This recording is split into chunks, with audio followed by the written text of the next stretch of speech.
Bonjour et bienvenue à toi dans le podcast Oser sa voix qui t'aide à faire de ta voix ton allié numéro 1. Je m'appelle Mélanie, je suis coach vocal et thérapeute et ma mission c'est d'accompagner les personnes qui manquent de confiance en elles à se connecter à soi par le biais de la voix.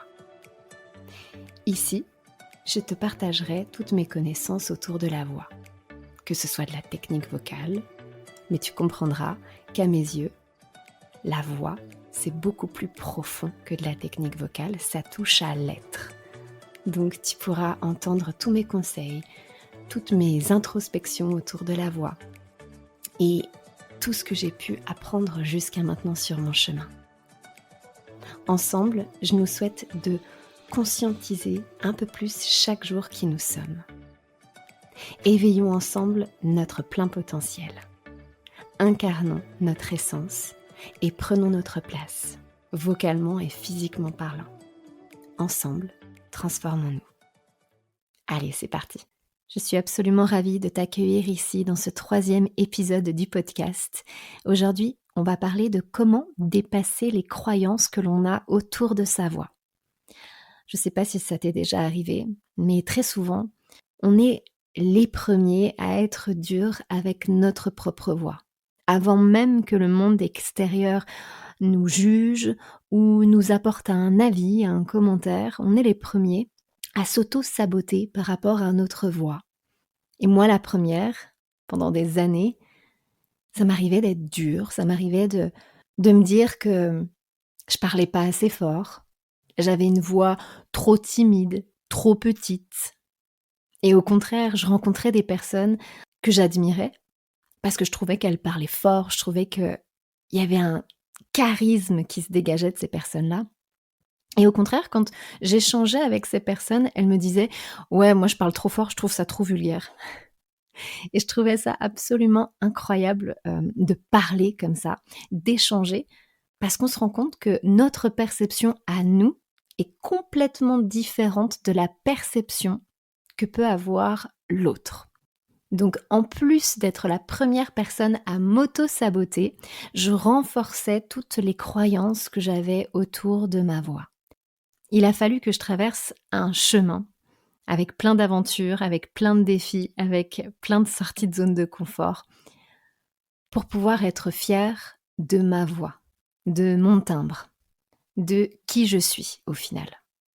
C'est pareil, très souvent, on est bercé par des voix qu'on entend depuis des années, par des artistes qu'on entend depuis des années, qui ont fait carrière dans la chanson, et on se dit « Mais pourquoi j'ai pas la voix de Beyoncé ? Pourquoi j'ai pas la voix d'Ariana Grande ?» etc. Et ça peut créer des frustrations, ça peut créer des déceptions, ça peut renforcer ce discours intérieur négatif et auto-saboteur envers soi. Au contraire, je suis plutôt partisante aujourd'hui d'être fière du timbre que l'on a, de la tessiture que l'on a, de la couleur de voix que l'on a, parce qu'en fin de compte, c'est qui l'on est. Et pour pouvoir briser ces croyances, parce que j'ai la conviction qu'on est capable de toutes les briser, une par une, eh bien, il faut commencer. Et c'est ce que j'ai fait, et c'est ce que je t'invite à faire. Tu peux prendre par exemple un stylo et un papier, et tu peux noter quelles sont les croyances que j'ai autour de ma voix. Est-ce que je trouve qu'elle est trop fluette ? Est-ce que je trouve qu'elle est trop aiguë ? Est-ce que je trouve qu'elle est trop criarde ? Est-ce que je trouve qu'elle est... on a tout le temps l'impression que je suis en colère quand je parle. Est-ce que j'ai une voix qui tremble ? Est-ce que... etc., etc. Note toutes les croyances que tu as, toi, autour de ta voix. Et une fois que tu as fait ça, la deuxième chose, c'est d'aller demander autour de toi un feedback, un retour des personnes que tu côtoies. De leur demander... Comment tu trouves ma voix ? Si tu devais, par un mot, caractériser ma voix, ce serait quoi ? Et vous allez être très surpris. Parce que souvent, on ne s'attend absolument pas aux réponses que l'on peut entendre à ce moment-là. Ça va ouvrir le champ des possibles. Et tu vas pouvoir te dire « Ah bon ? Ah mais ça m'arrange, je m'entendais pas du tout comme ça. J'avais pas du tout cette perception-là de ma voix. » Ça va ouvrir les horizons. Bien évidemment, on fais toujours attention que le regard, que la perception soit constructive pour soi. Ensuite, tu prends le temps de toi caractériser ta voix avec des mots. Une fois que c'est fait, prends le temps de noter toutes les réussites que tu as eues grâce à ta voix. Que ce soit un examen, que ce soit un oral, que ce soit une communication réussie dans ta vie, que ce soit une chanson sur scène, que ce soit une prise de parole, peu importe, plein de réussites que tu as eues grâce à ta voix. Cet outil qu'on utilise absolument tout le temps. Une fois que c'est fait, note l'histoire que tu as avec ta voix. Pour ma part, mon histoire, c'était justement, je pense que vous l'avez compris, que j'avais une voix plutôt timide, que j'avais peur de m'exprimer, que le seul endroit où je me sentais libre de pouvoir le faire, c'était sur scène. Et donc, il y a eu toute une transition, tout un chemin qui devait se faire entre la version Mélanie sur scène et la version Mélanie dans le quotidien. Alors justement, demandez-vous, moi, mon histoire avec ma voix, c'est quoi ? Une fois que c'est fait, tu peux tirer toutes les leçons que ta voix t'a permis de comprendre sur toi-même. Et à partir d'aujourd'hui, qu'est-ce que tu décides de faire de ta voix ? Quel regard tu décides de poser sur ta voix à partir d'aujourd'hui ? Et de cette manière, grâce à cet exercice, tu vas pouvoir briser ces croyances et tu vas pouvoir en reconstruire d'autres. Et à chaque fois que ça te reprend d'avoir cette petite idée un petit peu auto-sabotage, tout de suite, tac.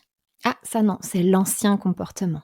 C'est mes anciennes habitudes, ça ne fait plus partie de la vision que j'ai de ma voix. Aujourd'hui, c'est cette vision que j'ai de ma voix.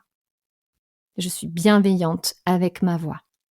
Je crois en ma voix, je crois au fait qu'elle est porteuse de tous mes projets, de mes futures scènes, de mes futures réunions. Je crois en elle.